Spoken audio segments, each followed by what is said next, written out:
bien, pero si hay un hombre que está más preparado, pues que sea un hombre, que haya uno más, no pasa nada. Pero yo soy, estoy totalmente de acuerdo con esa igualdad, con que ya está bien de que el hombre haya sido el que haya salido de casa y el que se lo haya pasado bien, y la mujer haya estado ahí siempre esperando a ver lo que quieren los demás, ¿no? Y atender siempre a los demás, ¿no? Primero yo, primero mi hijo, primero mi marido, primero mi vida y primero todo en general, pero no siempre como la última cosa que hay en la casa, y si quieren que te lo pases bien depende de ellos, y si no también, pues no. Entonces pues, no sé, ¿tienes algo que decir? Sí, que iba a coger el micro antes. Sí, bueno, lo que ha dicho aquí mi compañero de mesa sobre la educación, yo creo que es fundamental. El ejemplo que ha dicho él del niño que cogía el paraguas rosa y decía, soy una niña, o sea, ese comentario viene de eso, viene también de una educación que ha recibido pues en su casa, por los medios de comunicación. Ahora mismo, sobre todo los niños, están bombardeados de esos mensajes, o sea, solo ver un anuncio en televisión, la mayoría de anuncios en televisión suelen utilizar a las mujeres como reclamos para vender productos por su belleza, y siempre se nos ha utilizado un poco como eso, como que la mujer aportaba su mayor virtud, era eso, y yo pienso que tenemos muchísimo más que aportar, y que tenemos que tener mucho cuidado con esos mensajes. Y como dice, este tipo de educación va por tanto para mujeres y como para hombres. A la mujer tenemos que educarla en que no sea sumisa, o sea, que no se... porque muchas son las mujeres que se someten cuando ven esos comentarios o ese trato que recibe, no hace nada al respecto. Y tenemos que, una educación desde que son pequeñas, en las casas, en los colegios, desde los medios de comunicación, aprovechar esas armas que tenemos ahora para que llegue ese mensaje, que las mujeres no sean sumisas ni los niños se conviertan en machistas, que se críen en igualdad y así accederán a las mismas oportunidades. Pues bien, porque se habla de educación, se habla de madre y se ha hablado de la casa, pero a lo mejor tenemos que hacer un poco de autocrítica, porque cuando se dice pues tenemos que ser iguales, la primera educadora es la familia y la primera educadora es la madre, y mal que nos pese, recae sobre las madres mucho de perpetuar esa serie de injusticias. Entonces, ¿qué hacemos con eso? Claro, bueno, yo opino que es cierto, claro, que si una madre le han criado en esa situación, le han dicho, no, tú quédate en casa, que vas a ir a la escuela, vas a ir al instituto, no, tú tienes que quedarte en casa, tienes que cuidar de tus hermanos, claro, es que se ha criado en ese ambiente, que es el mensaje que le va a dar a sus hijas y a sus hijos, por lo que ella ha conocido, y no es con maldad, ni porque es por lo que ha conocido y ha pensado que eso es lo mejor. Entonces, claro, en la casa yo creo que es el primer sitio donde hay que actuar. Bueno, yo creo que efectivamente la madre es una figura fundamental. La familia, la madre, influye en los hijos, pero yo pienso que aquí es fundamental dividir para saber diferenciar, porque en los matices es donde se encierran las verdaderas causas, ¿no? Entonces, influye, pero no determina, ¿no? Y influye significa que muchas veces la madre toma la posición de un todo. De un todo significa que cuando está con la pareja, al venir los hijos, yo lo observo muchas veces en la clínica, ¿no? Al tener los hijos hay un olvido de la pareja, ¿no? Porque los hijos es como si lo cubriesen todo. Cuando un niño se siente que es lo que le falta a la madre, evidentemente tiene unas consecuencias. Y detrás de cada maltratador hay una madre. Los padres muchas veces vienen angustiadísimos a la consulta pensando que son los protagonistas directos del devenir del hijo, ¿no? No es cierto, pero sí es verdad que influye, ¿no? Entonces, la mujer tiene varios roles. Uno de los roles es la madre, pero en esa madre hay una mujer también. La historia está en cómo poder articular esos dos roles. Porque evidentemente cuando un hombre se siente en la posición de potencia, es decir, yo soy lo que cubre la falta del otro, de un otro que es la madre, eso va a marcar muchísimo la educación del niño, ¿no?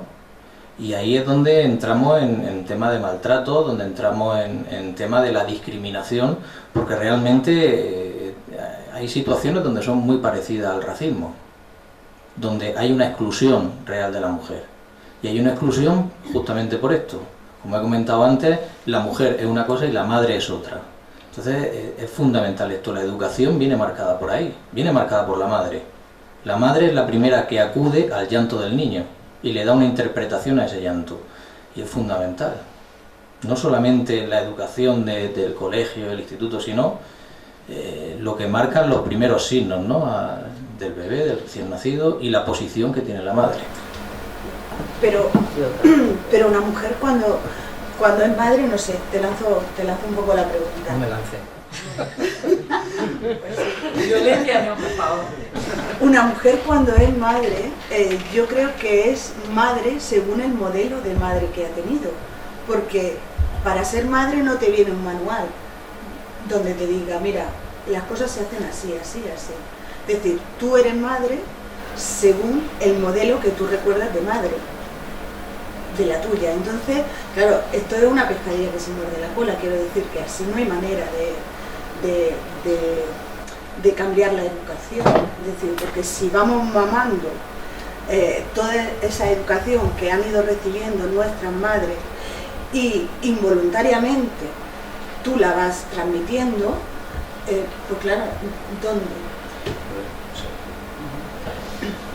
Sí, por eso he comentado que influye, pero no determina. Eso significa que la madre es una mujer que también tiene una decisión propia. No solamente es por lo que ha mamado de pequeña, sino que en ella también hay una particularidad y algo propio que puede decidir. No solamente está determinada por la educación que ha recibido, porque si no, efectivamente sería un pez que se muerde la cola. Pero sí hay una decisión propia. Y esa decisión es la que marca, decía Lacan, Lacan, un psicoanalista post-freudiano, decía que muchas veces la madre es como la boca de un cocodrilo que se traga al hijo. Sería ver la manera de poder poner algo en la boca del cocodrilo para que no se cierre. Claro, sería poner los medios para que las madres tuviéramos una determinación propia, ¿no? Sería poner los medios en la educación, en la religión, que es un tema que no hemos sacado y que yo creo que es muy determinante en este sentido. O sea, la mujer a través de la religión siempre hemos estado subvalorada. Y la educación religiosa la llevamos en este país, sobre todo, en otros no sé, pero en este país sobre todo.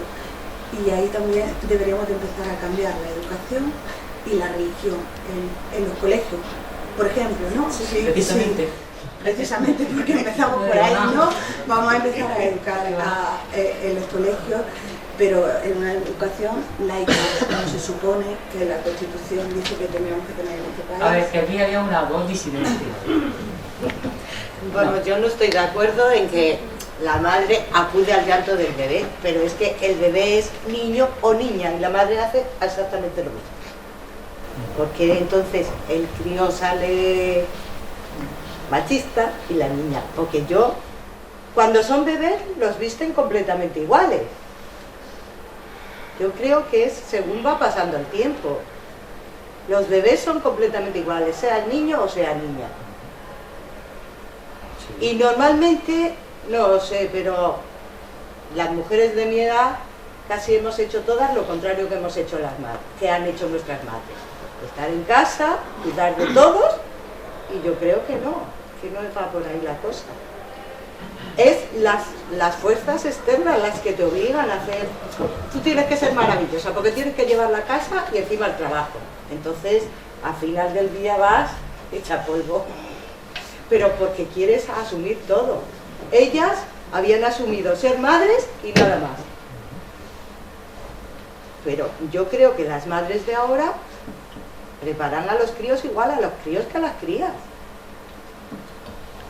He dicho exactamente lo que estás diciendo tú.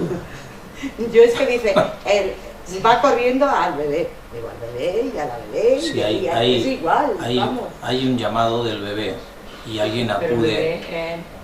en ser Pero viviente, pero al ser dice viviente. que yo creo que en las casas no hay diferencia de críos y crías, ¿eh? Sí. Yo creo que no. Luego no sé.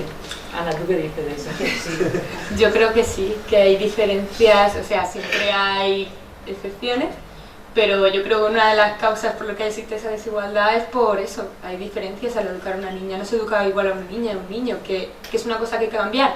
Sí, claro, pero yo creo que hay... Pero ¿en qué tú eres una cría, dime en qué ves la diferencia? En los ¿Tienes roles. hermanos? ¿Tienes No, hermanos? hermanos chicos no, pero... Una mujer. Bueno, Javier es una cría. pero conozco hombres de mi edad y a mí me han, no sé si se nos obliga por alguna parte a un ciertos roles distintos a los hombres. Y eso es Pero no verdad. te obligan, eres libre para... No, claro, para no tengo- hacerlo, no. Somos libres, pero es lo que nos inculcan en casa. Luego tú tienes libertad de hacer lo que tú quieras, pero lo que al final acabamos Pero mandando tu es que madre tenemos te ha distintos roles. dicho, tienes que ser sumisa al hombre, No, pero de una tienes forma... que fregarle los cacharros. No, pero de una Pues forma sutil entonces- sí que nos llegan Pero esos ¿cómo te va a mensajes. decir eso tu madre? Mi madre no, a ver. Yo creo que de una forma más sutil nos llegan esos mensajes. Yo creo que sí. Por ejemplo, la religión te los da. Sí, la mujer siempre ha tenido el rol reproductivo y el hombre el productivo. Siempre ha sido un poco Claro, así. porque no puede ser... No, pero el reproductivo me refiero a que es la que se quedaba en casa y hacía un trabajo invisible para la sociedad. O sea, invisible para la sociedad. O sea, era un trabajo que no lo han dejado que se vea, ¿no? Estaba encerrado en casa. No salía al mundo exterior, no se socializaba, no cobraba y entonces, claro, Es y que en ahora cambio, hace el mismo y tampoco cobra. claro, y el hombre era un rol productivo, salía de casa, interactuaba con el mundo y ganaba un sueldo y volvía a casa y estaba la mujer y seguía trabajando, porque el hombre tenía días libres pero la mujer no.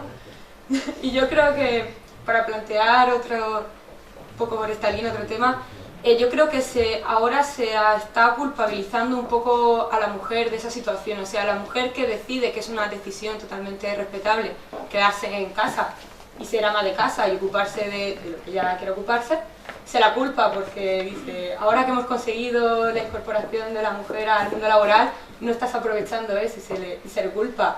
Y luego la mujer que sale de casa y que delega esas funciones pues en otra persona, en su pareja, hombre, mujer, quien sea, también se la culpabiliza. Dice, deberías quedarte en casa. ¿Tú te crees que todavía no has visto tus hijos, si tienes, todo el día porque estás fuera de casa? Yo creo que hemos llegado a una situación en que parece que la opción que elijas siempre vas a ser Pero culpable.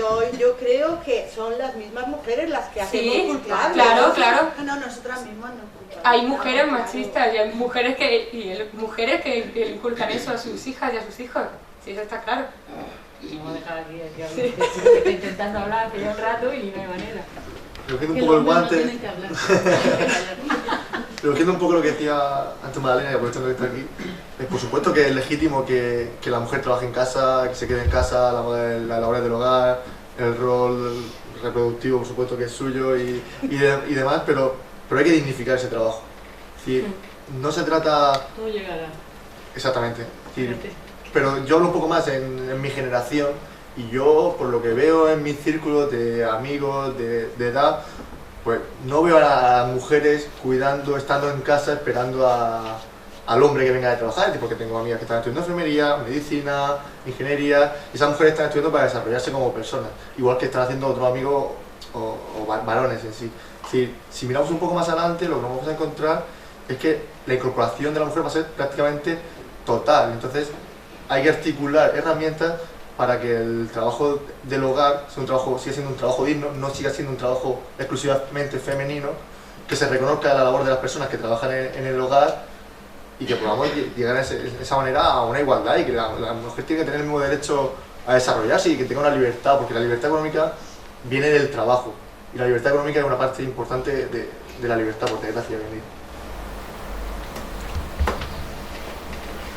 Bueno, antes he dicho que la mayoría de los estudiantes en las universidades son mujeres. De esos estudiantes, ¿cuántos llegan a de verdad ejercer su profesión? Por lo que tú has dicho de tu amiga esta que están estudiando ingeniería y tal y que cual. Si hay muchas chicas, la mayoría de las chicas están estudiando. Y luego, ¿por qué esas no llegan nunca, la mayoría no llegan a ejercer? O se quedan en trabajos inferiores a sus categorías. ¿Por qué las mujeres consentimos eso? Y yo, ¿Por qué lo consentimos? Más que cómo lo consentimos es cómo lo combatimos. Es decir, porque quedarnos en un simple análisis y decir, bueno, pues el problema es este, a lo mejor es un poco pobre en ese sentido, porque hace poco en una última clase del máster, una profesora nos mostraba un cuadro con muchos datos, pero la conclusión era muy simple. Era un trabajo en un cuadro sobre las estadísticas del empleo público en España. Y entonces veíamos cómo en la parte inferior, las categorías inferiores, eran mayoritariamente mujeres. ¿Qué pasa? Que esas categorías corresponden a auxiliar administrativo, auxiliar de enfermería, enfermera y demás. Y luego las categorías superiores, las que incluso las del médico, o bueno, pues un poco de sanidad, los directivos públicos en general, son ocupadas mayoritariamente por hombres. Entonces, si, como tú decías al principio, Isabel, si las mujeres están capacitadas, ¿cómo hacemos que esas mujeres lleguen arriba? Es decir, debemos, por ejemplo, instaurar un sistema de cuotas en el que se le facilite a la mujer de alguna manera llegar ahí para romper ese, como una forma de romperlo, no como para perpetuarlo, sino como para decir, si las mujeres somos, y vuelvo al principio de mi intervención, si somos el 50%, si las mujeres son el 50% y el hombre el 50%, y las mujeres están tan preparadas como los hombres, ¿por qué las mujeres no están no solo en el 50% de los médicos o no solo en el 50% de los directivos que dependen de la elección política? Pero porque no hay políticas que ayuden a que pero y es que no se trata de ayudar, es decir, que no necesitamos ni una limona, ni necesitamos que nos protejan, ni nos ayuden, ni nada de eso. Simplemente que haya políticas de igualdad, pero que funcione, o sea, que no sea la migaja de turno para cubrir expedientes del gobierno que entra y punto, ¿no? Que sean de verdad, porque además está todo inventado. Ahí miramos a otros países y miramos a Noruega y de repente pues se te cae el mundo a los pies cuando ves que una mujer tiene una baja maternal de más de un año, que puede elegir una excedencia de 3, 4 años y luego vuelve a su mismo trabajo, a su mismo puesto. Eso estamos a años luz. Aquí tenemos una baja de 16 semanas que no llega ni siquiera a los 4 meses. A los 4 meses tienes que dejar al crío, te planteas que ya no lo vas a dejar, quiero decir que si realmente el tema importa y está, como tú decías, es que parece que no está latente ya, ¿no? Que toda esta problemática ya no está latente. Y es verdad, como no nos tomemos en serio esto y realmente se ponga latente en los medios de comunicación y sobre todo que los partidos políticos se lo tomen en serio, de verdad, como esto no empiece así, no se va a solucionar nunca. Vuelvo a repetir, nos van a volver a dar migajas para cubrir expedientes y ya está, pero no va a solucionar el problema de la mujer. Bueno, yo pienso que yo creo que es un tema no de rivalidad. Yo creo que no hay que enfocarlo desde el tema de la rivalidad, sino de la cabida de la distinción. Es decir, hay políticas del lado masculino y hay políticas del lado femenino. Me refiero con políticas masculinas y femeninas, no que sea de hombres o de mujeres, sino la posición, ¿no? La política femenina está más del lado de la pluralidad, más del lado de la flexibilidad. Entonces creo que hay muchas veces una equivocación del lado reactivo de querer rivalizar. Creo que no es una cuestión de rivalizar, sino de admitir la distinción, de que hay una dialéctica, de no un tú o yo, sino tú y yo. Y lo que hay que centrarse en ver la manera de cómo puede ser tú y yo. Yo creo que la clave estaría ahí, o una de las claves, que sea una dialéctica, es decir, que quepan dos posiciones en un mismo sitio. Yo creo que eso es algo fundamental. Sí, claro, estoy de acuerdo en que no es un tema de rivalidad, o sea, son los dos los que tienen que trabajar juntos para llegar a eso, pero respecto a lo que habéis dicho sobre eso, las mujeres, la mayoría de personas que están en la universidad son mujeres y luego en cambio los puestos de trabajo más precarios están ocupados por mujeres.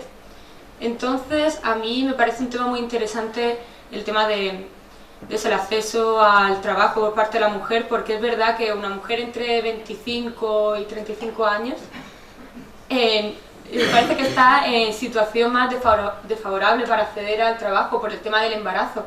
Y lo que yo me pregunto, ¿es que los hombres de esa edad no son padres? O sea, que la mujer es la que se quede embarazada no significa que sea totalmente su responsabilidad. Es verdad que va a tener que tener unas bajas porque va a estar en estado y va a ser más difícil el trabajo, pero el hombre también se queda embarazado y el hombre también, un hijo son nuevos roles y va a tener menos tiempo y va a ser más complicado el mundo laboral. ¿Por qué parece que es responsabilidad nuestra? ¿Por qué parece que ser madre es una desventaja para acceder al trabajo? Yo creo que es una cosa de los dos, de que son los dos los que tendrían que tener una baja por maternidad y por paternidad, porque es una responsabilidad de ambos.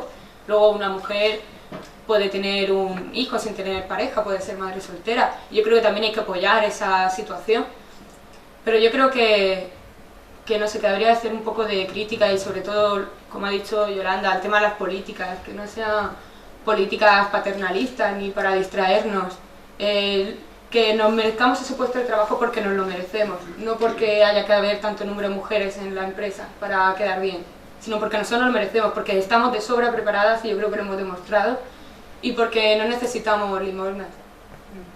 Solo apoyo. Exacto, eso es lo que dice Yolanda, las migajas para los pajarillos. Pero yo lo que pienso, y vuelvo a mi madre, y perdonadme, pero es que la tengo en la cabeza todo el tiempo porque voy a mis raíces, y en mis raíces yo digo, podía haber tomado dos caminos. Si no hubiera estado mi madre, pues yo soy de una familia que son 5 hombres y yo sola. Me quedé sin padre muy joven y mi madre siempre ha abogado porque yo no sea la esclava de mis hermanos. En cambio, mi abuela quería que yo hiciera 5 camas todos los días y que yo hiciera 5 cosas todos los días y que mis hermanos no, porque venía de otra mentalidad mucho más allá.